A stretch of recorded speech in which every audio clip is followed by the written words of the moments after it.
विनायकं गुरुं भानुं ब्रह्म विष्णुमहेश्वरान् सरस्वती प्रणम्यादौ सर्वकार्यार्थसिद्धये रत्नाकरान् धौतपदां हिमालयकिरीटिनीं ब्रह्मराजर्षिरत्नाढ्यां वन्दे भारतमातरम्। सभी को नमस्कार, सादर वंदे, हरि ओम। मैं आचार्य एवज भंडारे आप सभी का इस वीडियो की अगली कड़ी में हार्दिक स्वागत करता हूं, वंदन करता हूं।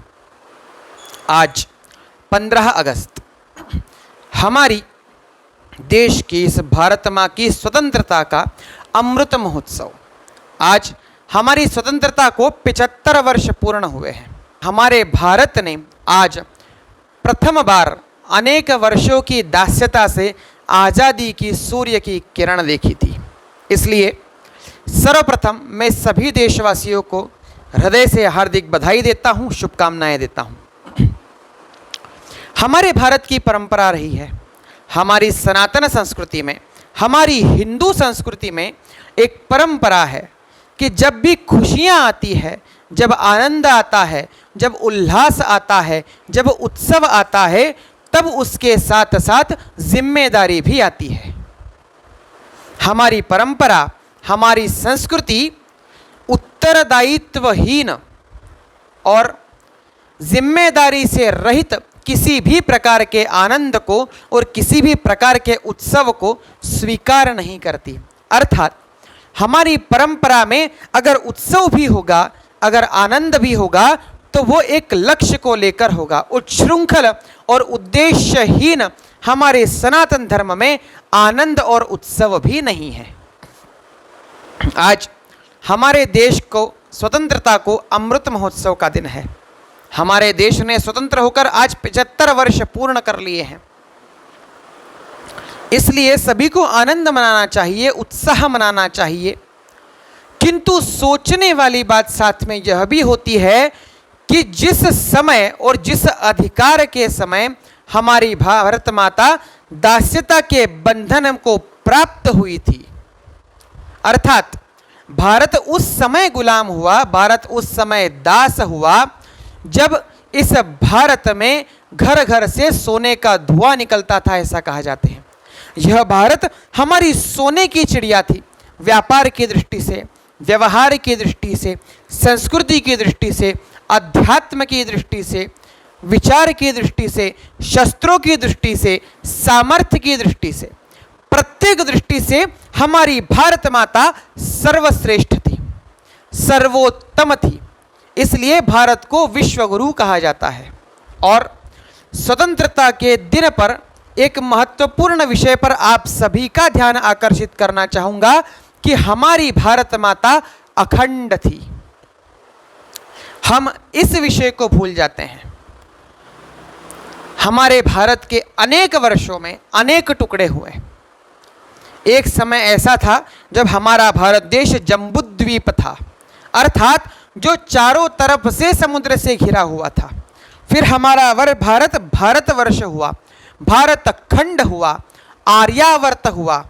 आज भारत है, कोई हिंदुस्तान कहता है और कोई इसे इंडिया कहता है। किंतु हमारे देश को भारत नाम क्यों पड़ा, यह जानना आवश्यक है। हमारा भारत जो सदैव आभा में, अर्थात प्रकाश में, अर्थात ज्ञान के उजाले में, ज्ञान के प्रकाश में विश्वास रखता है और उस ज्ञान के प्रकाश को प्राप्त करने में सदैव रत रहता है, इसलिए इस देश का नाम पड़ा भारत। जो अखंड है, जो आर्यावर्त है, आर्य मतलब जो योग्य, श्रेष्ठ और उत्तम आचरण और सभ्य आचरण वाले व्यक्तियों से आवृत है, वो आर्यावर्त है। ऐसा हमारा भारत अनेक टुकड़ों में बटा, हम उस और विचार ही नहीं करते। पाकिस्तान बटा, बांग्लादेश, नेपाल, भूटान, अफगानिस्तान, श्रीलंका, ब्रह्मदेश, ऐसे अनेक राष्ट्र, ऐसे अनेक देश हमारी भारत माँ के टुकड़े कर कर बनाए गए। आज इस स्वतंत्रता उत्सव की अमृत महोत्सव पर सभी को पता है कि हमें स्वतंत्रता सस्ती नहीं मिली, अनेक वीरों के रक्त के और अनेक वीरों के बलिदान का परिणाम है यह स्वतंत्रता। किंतु क्या यह स्वतंत्रता हम अक्षुण्ण रख सकते हैं? और एक बात अगर हम पूछना चाहे, यह स्वतंत्रता उत्तम है, श्रेष्ठ है, सभी के लिए आनंददायी है, किंतु क्या यह स्वतंत्रता अखंड है? यह प्रत्येक व्यक्ति को हमें अपने आप से सवाल पूछना चाहिए। आज हमारे देश के, हमारे भारत माँ के अनेक टुकड़े विश्व में बिखरे हुए हैं। हमें विचार करना होगा नई पीढ़ी को इस भारत को पुनः विश्वगुरु बनाने हेतु और पुनः इस भारत को अखंड भारत बनाने हेतु, जहाँ संपूर्ण विश्व में हमारी सनातन संस्कृति हो, जहाँ संपूर्ण विश्व में विश्व बंधुत्व की भावना का प्रचार हो, शांति के साथ प्रचार हो। किंतु अहिंसा तब अच्छी लगती है, शांति तब अच्छी लगती है जब सामर्थ्य होता है। शस्त्रविहीन और सामर्थ्यहीन शांति यह स्मशान की शांति के अनुसार होती है। इसलिए हमें प्रत्येक को यह विचार करना होगा कि हम हमारी स्वतंत्रता को अक्षुण्ण रखेंगे, हम हमारी स्वतंत्रता को श्रेष्ठ रखेंगे, हम हमारी स्वतंत्रता को टिकाए रखेंगे। यह जितना महत्वपूर्ण है उतना ही आज अमृत महोत्सव के दिन पर यह विचार करना महत्वपूर्ण है कि हम हमारी स्वतंत्रता को कितनी शीघ्र अखंड स्वतंत्रता में परिवर्तित कर सकते हैं। नई पीढ़ी से एक महत्वपूर्ण इतिहास जानबूझकर छुपाया गया ऐसा लगता है। वो इस विषय मतलब हमारी भारत की अखंडता का। हमारा भारत एक समय विश्वगुरु हुआ करता था, हमारा भारत एक समय विश्व के सर्वोच्च पद पर आसीन होता था, हमारा भारत विश्व में सबसे बड़ा था, अखंड था, श्रेष्ठ था, उन्नत था। किंतु आज उस राष्ट्र के टुकड़े हुए। अमृत महोत्सव का दिन है, आनंद का दिन है, उत्साह का दिन है। मैं उस उत्साह पर, उस आनंद पर बिल्कुल भी आपका मन कटु नहीं करना चाहता, उस विषय पर आपके मन में कोई भी कलंक नहीं डालना चाहता, आपके मन में ग्लानि की भावना नहीं डालना चाहता। किंतु उस आनंद के साथ हमें जिस जिम्मेदारी को साथ में लेकर आगे बढ़ना है, केवल उस जिम्मेदारी की ओर आपका ध्यान आकर्षित करना चाहता हूं, जो अनेक पीढ़ियों से और अनेक वर्षों से नई पीढ़ी को बताया नहीं गया और नई पीढ़ी का ध्यान इस ओर आकर्षित नहीं किया गया। आज हम कहते हैं गंगे च यमुने चैव गोदावरी सरस्वती नर्मदे सिंधु कावेरी जलेस्मिन् सन्निधिं कुरु। भारत की 7 नदियों में से सिंधु आज हमारी मातृभूमि में नहीं है।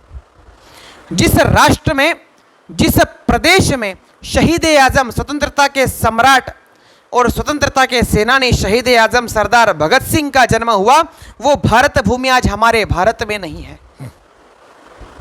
जिस समय आद्य शंकराचार्य ने संपूर्ण हिमालय पार कर और विश्व में हमारे धर्म का प्रचार किया, वह स्थान आज हमारे पास नहीं है।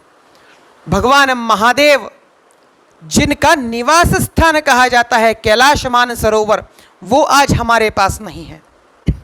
इसलिए स्वतंत्रता के आनंद के साथ हमें यह जिम्मेदारी से ध्यान रखना आवश्यक है कि हम कितनी जल्दी इस अक्षुण्ण स्वतंत्रता को अखंड स्वतंत्रता में बदलने का प्रयास करते हैं, और इससे भी ज़्यादा महत्वपूर्ण कितनी शीघ्र जब भारत माता दासता को प्राप्त हुई थी, उस समय जिस चरमोत्कर्ष पर हमारी भारत माता थी, उस चरमोत्कर्ष पर हम कितनी जल्दी भारत माँ को पुनः स्थापित करने का प्रयास करते हैं। अर्थात यह किसी एक के बस की बात नहीं, एक के प्रयास का परिणाम नहीं। प्रत्येक को अपनी तरफ से कुछ प्रयास करने पड़ेंगे, कुछ शक्तियां लगानी पड़ेगी, कुछ चिंतन करना पड़ेगा और उस लक्ष्य को ध्येय बनाकर उस ओर थोड़ा थोड़ा ही सही पर आगे बढ़ना होगा। क्या यह भारत माता हम पर आश्रित है, हम पर निर्भर है स्वयं को अखंड बनाने के लिए या स्वयं की स्वतंत्रता को अक्षुण्ण रखने के लिए? तो बिल्कुल भी नहीं।